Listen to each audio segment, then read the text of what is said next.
එක පාට ගියා කියන්කො මෙහෙම.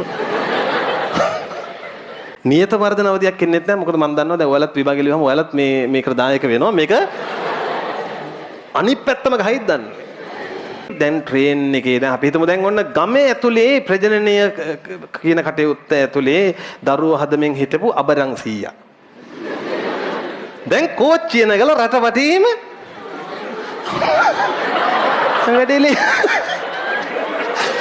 වැඩේ ලේසි.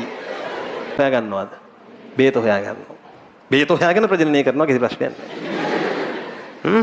කෑම නම් ප්‍රශ්නේ මොන හොයා ගන්නවද? කෑම හොයා ගන්නවා හොඳට කෑම කීයද? දන්නවද? ඒ ඉලක්කම් වැදගත් ඈ. ඒ ඉලක්කම් වැදගත්. මේ වෙනකොට ලෝකේ ජනගහනය බිලියන 7ක් විතර ඉන්නවා. කොහමද හයියෙන් කියන්නේ? බිලියන 7ක්. ලෝක ජනගහනය වෙන සෙල්ලන්නේ. ඒ 7ද බිලියන හරි.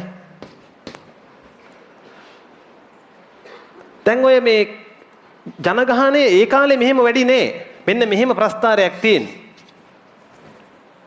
මෙන්න මෙහෙම අපේ මීමුත්තන්ගේ කාලේ කිරිකිත්ත නත්තපනත්ත ඒගොල්ලන් කාලේ මෙහෙම බොහොම සාමකාමීව තමයි හිටියේ.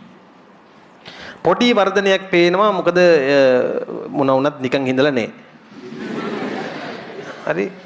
ඊට පස්සේ ඔය වසංගත එහෙම ඇවිල්ලා තියෙනවා මෙන්න මෙහෙම පොඩ්ඩක් අඩු වෙලා තියෙනවා ආයෙ වැඩේ ගොඩ අරගෙන තියෙනවා.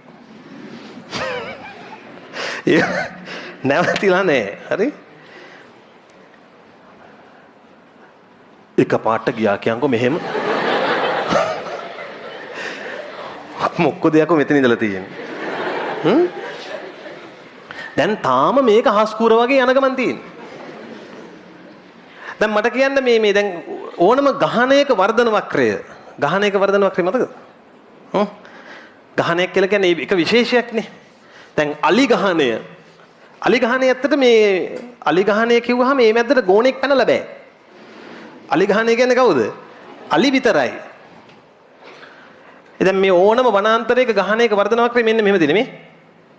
ඔහොම ගිහින් ඔහොම. මෙහෙම එනවා. ඒ කියන්නේ එතනින් හර වර්ධනය වෙන්නේ නැහැ. සමතුලිතතාවයකට එන්නේ. සෙමින් වර්ධනය වෙන අවධිය, වර්ධනය වැඩි වෙන අවධිය, අඩු වෙන අවධිය සහ නියත වර්ධන අවධිය. ඉසිලීමේ ධාරිතාව. ඔහොම නේද? මේ මිනිස්සුන්ගේ ගහණයට මොකද්ද කියන නම? දැන් අලි ගහණය නම් අලි ගහණය. මුව ගහණය නම් මුව ගහණය. මිනිස් ගහණයට? මිනිස් ගහණය. මානව ගහණය. ජන ගහණය කියන්නේ ඒකයි. මම ඕනතරම් මාධ්‍යවල දැකලා තියෙනවා වස්ගමුව වනෝද්‍යානයේ අලි ජනගහනය. යකෝ එහෙම එකක් කොහොමද දෙන්නේ? මේ වැරදි. මේ බලහංග අපේ වර්ධන වක්‍රේ සියල්ල කන පිට හරවමින් යන්නේ. සෙමින් වර්ධනය වෙන අවධිය අපේ අත්තල මුත්තල කිත්තල නත්තල පනත්තල ගෙව්වා. මගේ අම්මේ දැන් යන අවධිය මොකද්ද? වේගෙන් වර්ධනය වෙන අවධිය අඩු වෙන අවධිය පේන තෙක් මානෙක නැහැ.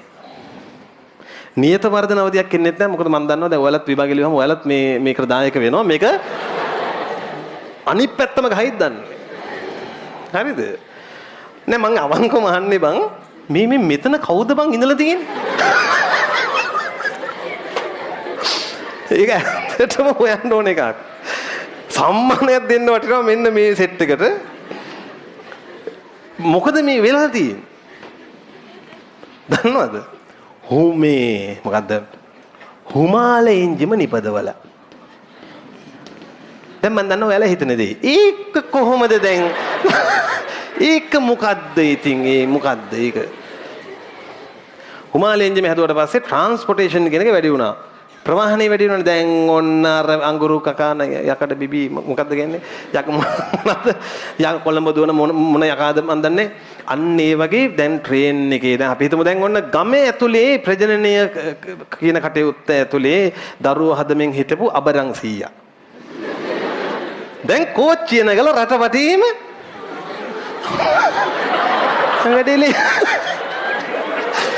වැඩේ ලේසි.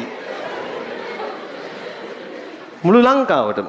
එතකොට මේක මුළු ලෝකෙම වෙන්න ගත්තා මේ හැම යන්නේ දැන්. කිසිම පේන තෙක් මානෙක අඩුවීමක් නෑ පුතේ. මට ඒකට හේතුව කියන්න. මිනිස්සු දැන් මේ අලින්ට මොකද උනේ? ඉතින් අලින්ටත් ওই වැඩේ කළේ. අලින්ට හුමාල එන්ජින් තියෙනවද? නෑ. දැන් අලි මේ ඔන්න අලියයි දෙන්නයි 3යි 4යි 5යි කැලේට ආවේ. උන් ටික දැන් බොහොම අමාරුවෙන් ප්‍රජනනය කර ඉන්නකොට අලි ගාන වැඩි වෙනවා. දැන් කට්ටිය මොකුත් නැම එකම මගුල් සක්වලයි මෙන්න. මට කියන්න දැන් ඔන්න අලි ගානේ වැඩි වෙන්න ඒගොල්ලන්ගේ අවශ්‍යතාවත් මොකද වෙන්නේ? වැඩි වෙනවා. කොළ පාට නෙමෙයි මං කියන්නේ කොළ. අඩු වෙන්න ගන්නවා. එතකොට මේගොල්ලන්ගේ අවශ්‍යතාව වැඩි වෙද්දී පොදු අවශ්‍යතාව වැඩි වෙද්දී ප්‍රජනන ශීඝ්‍රතාව මොකද වෙන්නේ? අඩු වෙලා අලි උනත් බලාගත්තු අත බලාගෙන ඉන්නේ දැන්. හරි? ආර්ථික වර්ධන වේගය නමන ඔක්කොම ඔළුවේ දැන්. උන්ට දැන් අර ප්‍රශ්න ආහාරයේ ඊට පස්සේ ඒගොල්ලන්ගේ වර්ධන වේගය මොකද වෙන්නේ? නියතගයකට එනවා. මට අවංකව කියන්න මිනිස්සුන්ගෙන් ප්‍රශ්න තියෙනවා. රෝගයක් නම් ප්‍රශ්නය මිනිස්සු විසින් මොනව හොයා ගන්නවද? බේත හොයා ගන්නවා. බේත හොයාගෙන ප්‍රජනනය කරනවා කිසි ප්‍රශ්නයක් නැහැ. කෑම නම් ප්‍රශ්නේ මොනව හොයා ගන්නවද? කෑම හොයා ගන්නවා හොඳට කෑවා. ඒකයි ප්‍රශ්නේ. හොඳ තේරුම් ගන්න නේද? මිනිස්සුන්ට මොනව බලපාන්නේ නැද්ද? පොදු ගැටලු බලපාන්නේ. ඒගොල්ලෝ ඒවට මොනව හොයා ගන්නවද? විසඳුම් හොයා ගන්නවා. දැන් විද්‍යාඥයෝ කියනවා මේක තව දැන් වර්ධන වේග මේ ජනගහනය කීයද? බිලියන මේක තව ඩබල් වෙනවලු වසර 40කදී. ඇස්පන අපිට බලාගත්තා ඒක සමහරවිට. මොකද ඒගොල්ලෝ දන්න ඔයාලා විභාගෙ ලියලා එනවා කියේ. ඒ සෙල්ලම් වෙන්නේ නැහැ කියලා දන්නවා. කොහොමද මේ ඉලක්කම් ටික විභාගෙට අහනවා.